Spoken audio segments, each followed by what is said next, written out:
তো hello friends, welcome back to my channel. তোমরা সবাই কেমন আছো? আশা করছি সবাই বেশ ভালো আছো। আমরাও কিন্তু বেশ ভালোই আছি। এদিকে দেখো, সকাল সকাল ঘুম থেকে উঠে একদম কাজকর্ম গুছিয়ে নিয়ে সোজা চলে গেছিলাম কিন্তু আমি হসপিটালে।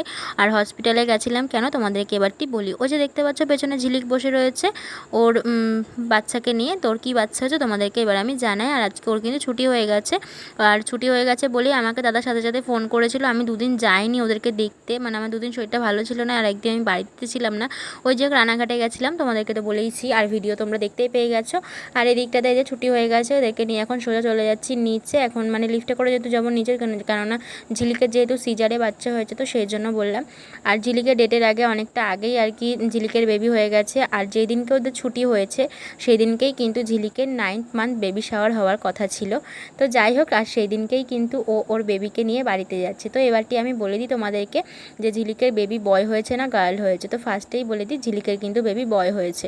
তো বেবি বয়ের মুখটা আমি আজকে দেখালাম না, নেক্সট টাইম তোমাদেরকে দেখাবো যেদিনকে আমরা যাবো ওর আর কি বেবি বয়কে দেখতে, আবার সেদিনকে কিন্তু তোমাদেরকে দেখাবো। তো আমি আজকে খালি হাতেই ওর মুখ দেখেছিলাম। তো এর পরের দিন যেদিনকে যাবো সেদিনকে অবশ্যই ওর জন্য কিছু না কিছু নিয়ে তো যাবো, তোমাদেরকে দেখাবো।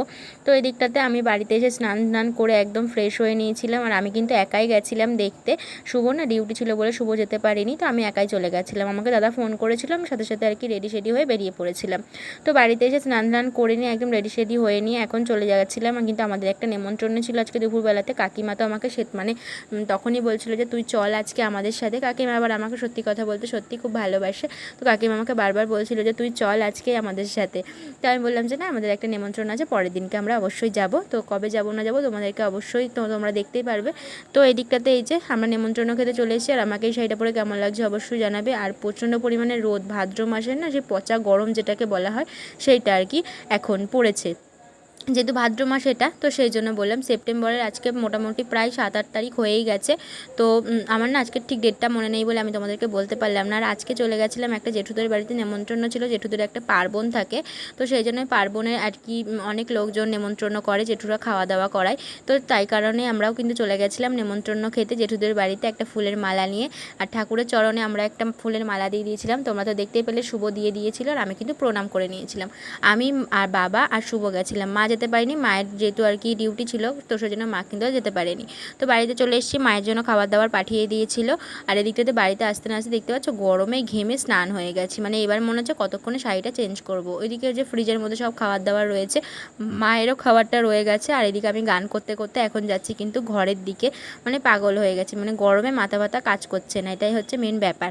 তো আর কি তারপরে ঘুমিয়ে পড়েছিলাম, দুপুরবেলা চেঞ্জ করে নিয়ে, শরীরটা ভালো লাগছিল না এত গরমে।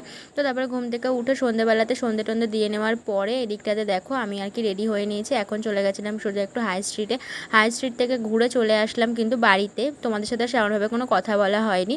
আর এদিকটাতে না ফার্স্টে গেছিলাম আমাদের বাড়ির সামনে যে সোনার দোকানটা, সেই সোনার দোকানটাতে গেছিলাম। আমার যেহেতু কানেরটা একটু সমস্যা হয়েছিল বলে কানেরটা আমি ঠিক করার জন্য চলে গেছিলাম। তো তারপরে এদিকটাতে দেখো এখন কিন্তু হাই স্ট্রিট থেকে কী এনেছি তোমাদেরকে এবার দেখাবো। এই যে ঝিলিকের ছেলের জন্য নিয়ে এসেছি দুটো জামা, আর একটা নিয়ে এসেছি কিন্তু যে প্লাস্টিক টাইপের যে টাওয়ালগুলো হয় না, সেই টাওয়ালগুলো কিন্তু আমি একটা নিয়ে চলে এসেছি। এই যে তোমাদের সাথে সেটাই আর কি দেখালাম। আর জামাগুলো কেমন লাগলো অবশ্যই কিন্তু জানাবে। আর আমরা খুব শীঘ্রই কিন্তু যাব ছেলেকে দেখতে আবারও, যেহেতু সেদিনকে আর কি ভালো করে, মানে এখন তো ওকে কোলে বেশি নেওয়া যাবে না, যেহেতু ওর একটু শরীরটা খারাপ ছিল, তো সেই জন্য বললাম কথাটা।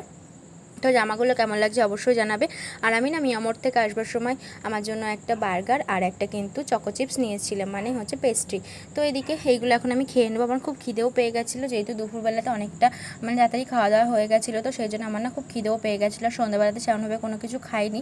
আর শুভ আমাকে বাড়ির সামনে নামিয়ে দিয়ে ও কিন্তু বেরিয়ে গেছিলো। তোমাদের সাথে না এই ভিডিওতে আমার কানেরটা শেয়ার করার কথা কিন্তু মনে ছিল না, তা নাহলে পরে ভিডিওটা অনেকটা বড় হয়ে যেত। তো সেই জন্য তোমাদের সাথে কিন্তু শেয়ার করা হয়নি। এদিকটাতে আমি খেয়ে নিলাম কেক আর কিন্তু বার্গারটা। তো চলো আজকের ভিডিওটা তোমাদের কেমন লাগলো অবশ্যই কিন্তু কমেন্ট করে জানাবে। ভালো লাগলে লাইক কমেন্ট শেয়ার, দেখা হবে আবারও একটা নেক্সট ব্লগে। তো এখনকার মতন সবাইকে টাটা।